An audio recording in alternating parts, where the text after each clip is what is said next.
Assalamualaikum warahmatullahi wabarakatuh. Hai, jumpa lagi. Apa kabar kalian semuanya? Semoga masih tetap dalam keadaan sehat walafiat ya. Kali ini kita akan membahas soal-soal yang berhubungan dengan statistika. Kita akan bahas satu-satu. Semoga kalian bisa mengikuti penjelasan dari saya. Siapkan alat tulisnya ya, biar cepet. Ayo, let's go. Kita simak slide berikutnya. Contoh soal yang pertama, panjang sekumpulan potongan pipa sebagai berikut. Ini disajikan dalam bentuk diagram patang ya. Ini banyak potongan pipanya, yang ini adalah panjang potongan pipanya dalam sentimeter. Yang ditanya adalah median data di atas. Nah, ada yang masih ingat median? Median itu apa? Ya, median adalah nilai yang terletak paling tengah setelah data diurutkan. Nah, biar lebih mudah, di sini saya jawabnya dalam bentuk saya ubah menjadi tabel distribusi frekuensi. Ya, di sini pipa 8,5 ini itu semua sama ya. Ini frekuensinya dari banyak potongan pipanya. Yang 8 cm ada 4, 8,5 ada 5, yang 9 cm ada 7. Nah, ini semua saya sajikan di sini. Jumlah banyaknya potongan pipa ada 37. Karena ditanya median, nilai yang tengah, yang posisinya paling tengah. Di sini 4 dari awal tuh ya, 4. Masih ingat caranya? Mudah-mudahan masih ingat ya. Kamu lanjut di sini ditambah 4 ditambah 5, 9, kemudian 9 ditambah 7, 16, 16 ditambah 6, 22, 22 ditambah 3, 25, 25 ditambah 4, 29, 29 ditambah 8, 37. Ya, hasilnya tuh sama, 37, 37. Kemudian di sini data ke-nya dimulai dari 1 sampai ke 4 itu nilainya 4. Jadi ini untuk batas akhir ya. Lalu 5 sampai 9 adalah 8,5, kemudian 10 sampai 16, 17 sampai 22, 23 sampai 25, 26 sampai 29 dan 30 sampai 37. Karena ini datanya adalah ganjil, maka median itu adalah nilai yang ke N ditambah 1 dibagi 2. N-nya itu jumlahnya 37. Jadi 37 ditambah 1 dibagi 2, 38 dibagi 2, 19. Maka yang ke-19 itu mana? Oh, 19 itu ada di sini nih. Ada di 17 dan sampai 22. Berapa sih mediannya? Nah, mediannya adalah ini 9,5.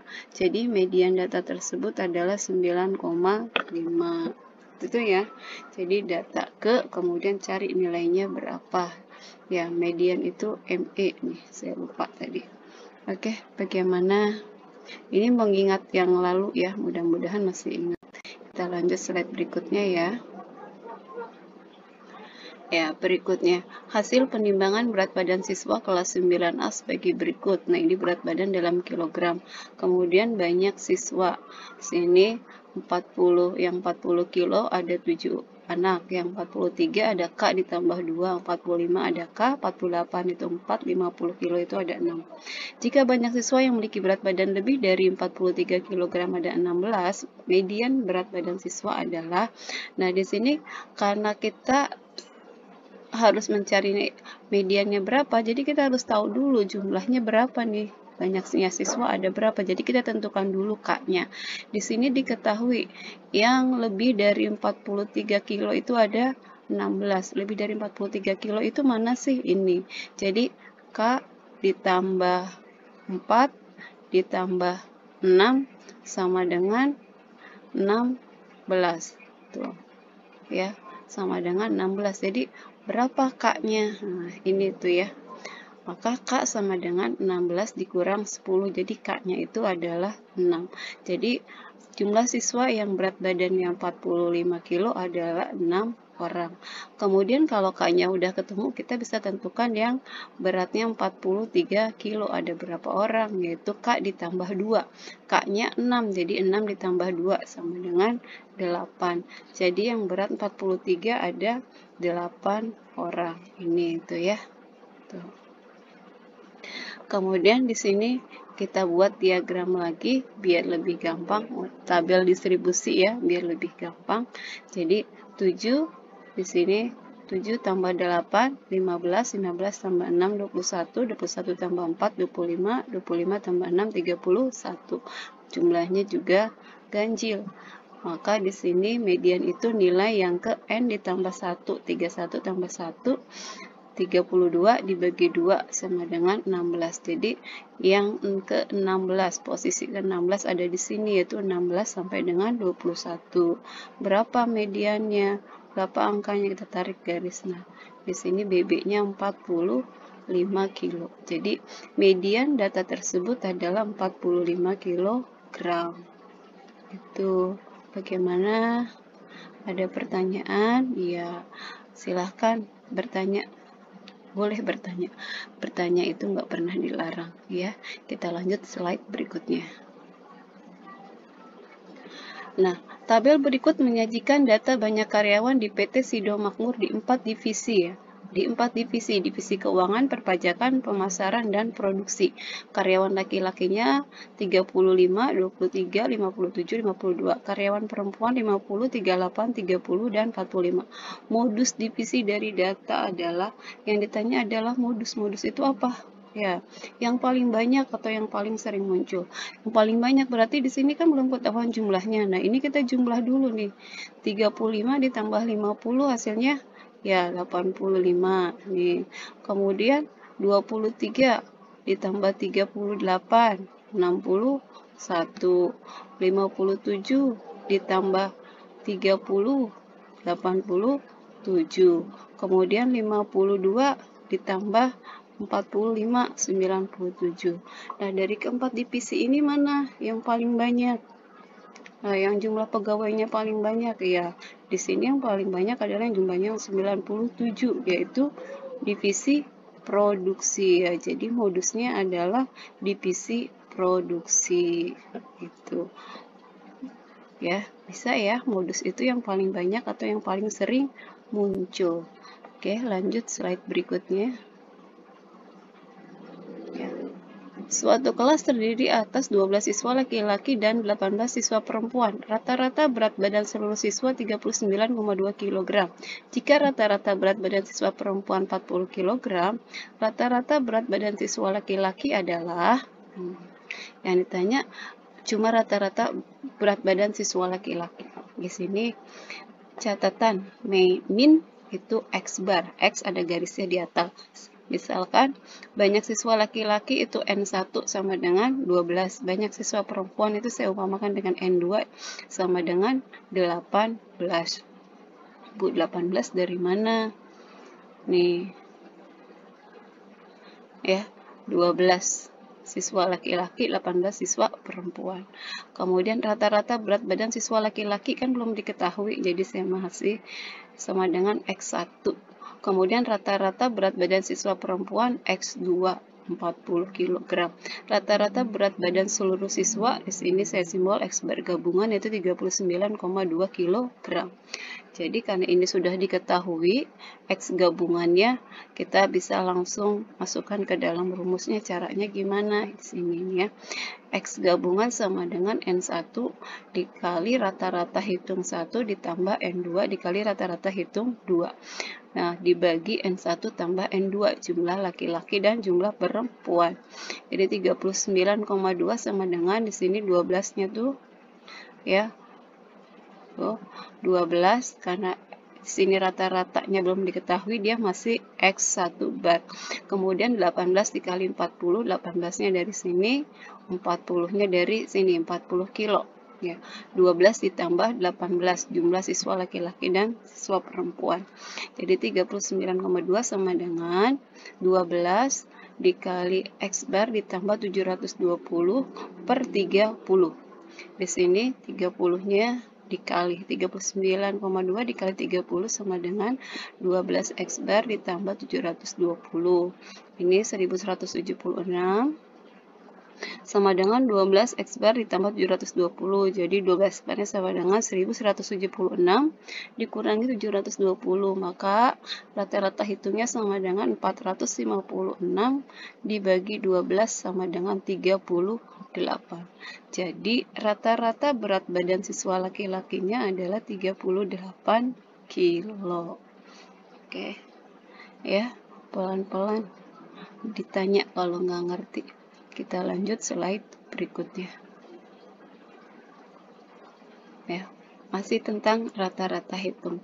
Diagram batang di bawah menunjukkan nilai ulangan matematika. Nah, ini adalah diagram batang yang menunjukkan nilai ulangan matematika. Banyaknya siswa yang mendapat nilai kurang dari nilai rata-rata adalah, nah karena yang ditanya adalah nilai yang kurang dari rata-rata adalah, berarti kita harus cari dulu rata-rata hitungnya atau minnya, kita cari dulu.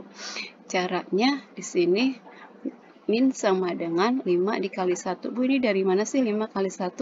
Ini 5, ini 1. Frekuensinya ada 1.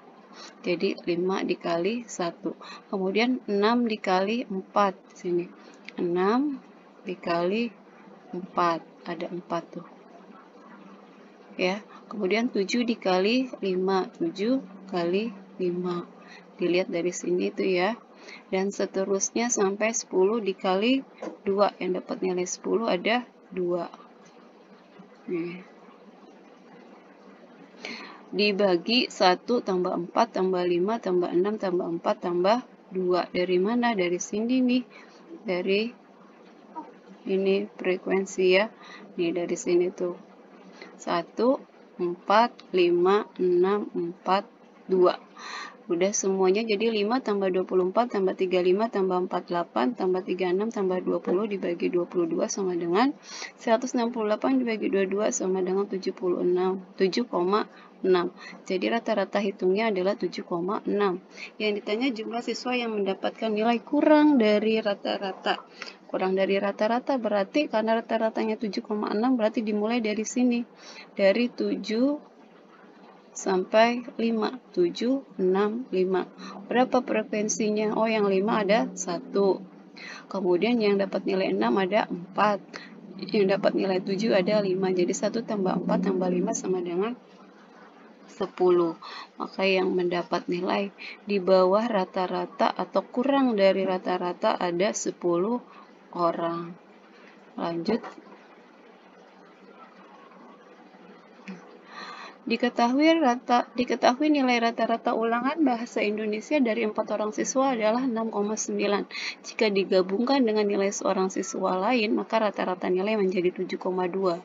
Nilai siswa tersebut adalah, jadi rata-rata yang pertama itu 6,9, kemudian ada 1 tambahan siswa masuk, rata-ratanya menjadi 7,2.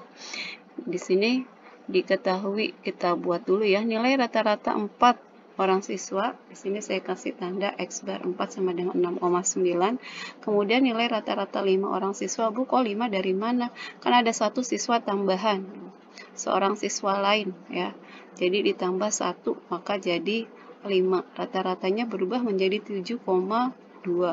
Yang ditanya adalah nilai siswa tambahan. Saya kasih simbol N ya. Jadi nilai siswa yang baru datang itu berapa? Cara ngitungnya, N sama dengan 7,2 dikali 5 dikurangi 6,9 dikali 4. Jadi 36 dikurangi 27,6. Hasilnya 8,4. Jadi nilai siswa yang baru masuk itu adalah 8,4. Gampang bukan? Iya. Kita cari yang gampang-gampang aja. Kita lanjut contoh soal berikut ya. Hitunglah kuartil bawah, kuartil tengah, kuartil atas, jangkauan interkuartil, dan simpangan kuartil dari data berikut. Ini adalah nilainya yaitu 4, frekuensi 5, nilai 5, frekuensi 4, nilai 6, frekuensinya 8, nilai 7, frekuensinya 6, nilai 8, frekuensinya 3, dan nilai 9, frekuensinya 1. Untuk lebih memudahkan dalam menjawab, kita buat dulu dataknya dengan cara yaitu kita jumlahkan frekuensinya. Di sini diawali dengan 5 karena ini awalnya 5. Jadi 5 ditambah 4 hasilnya 9, 9 ditambah 8 17, 17 ditambah 6 itu 23, 23 ditambah 3 hasilnya 26 dan 26 ditambah 1 hasilnya 27. Jadi ini jumlahnya sama tuh ya. Lalu berarti datakannya itu 1 sampai dengan 5 kemudian 6 sampai 9, 10 sampai 17, 18 sampai 23, 24 sampai 26, dan yang terakhir adalah 27. Kenapa di sini cuma 27, nggak sampai ke, karena 9 itu frekuensinya cuma ada 1 ya. Jadi cukup yang 27, letak ke 27 nilainya adalah 9. Sekarang kita tentukan letak Q1-nya. Q1 itu sama dengan 1/4, buka kurung 27 ditambah 1. 27 ditambah 1 itu 28. 28 dibagi 4 hasilnya 7. Jadi letak Q1 itu adalah data yang ke-7. Ada di mana? Oh, ada di data ke-6 sampai dengan 9, yaitu nilainya 5. Berarti Q1-nya sama dengan 5. Lalu kita tentukan letak Q2 atau mediannya, yaitu caranya 2/4 dalam kurung 27 ditambah 1. 27 tambah 1, 28, dikali 2 dibagi 4. Hasilnya itu 14. Jadi letak Q2 itu adalah data yang ke-14. Ada di mana data ke-14? Yaitu ada di antara 10 sampai dengan 17. Berapa sih nilainya? Oh, nilainya adalah 6. Jadi letak Q2-nya sama dengan 6. Gimana? Ya, ini hanya mengulang yang minggu lalu. Lalu letak Q3 sama dengan 3/4 dalam kurung 27 ditambah 1, 28 dikali 3 dibagi 4, yaitu data ke-21. 21 ada di mana? Oh, ada di antara 18 dan 23. Berapa nilainya? Nilainya adalah 7. Jadi nilai Q3 adalah 7. Berikutnya, jangkauan interkuartil itu Q3 dikurangi Q1. Kita udah tahu Q3 nilainya 7, Q1 nilainya 5. Jadi 7 dikurangi 5 sama dengan 2. Ini adalah jangkauan interkuartil. Kemudian QD. QD-nya itu 1/2, buka kurung, Q3 dikurangi Q1. Q3 dikurangi Q1 itu 2. Jadi di sini tinggal 1/2 dalam kurung 2. 2 dibagi 2, hasilnya 1. Jadi 1 dikali 1 sama dengan 1. Maka QD-nya adalah 1. Bagaimana sampai sini? Ada pertanyaan? Ya, kalau ada pertanyaan boleh bertanya ya. Ya, terima kasih sudah hadir. Sampai jumpa Senin depan dengan materi peluang. Tetap jaga kesehatan ya. Selamat menjalankan ibadah puasa. Semoga berkah Ramadan selalu menyertai kita semua. Jaga kesehatan biar bisa puasanya sampai tuntas. Sampai jumpa ya. See you. Saya akhiri dengan Assalamualaikum warahmatullahi wabarakatuh.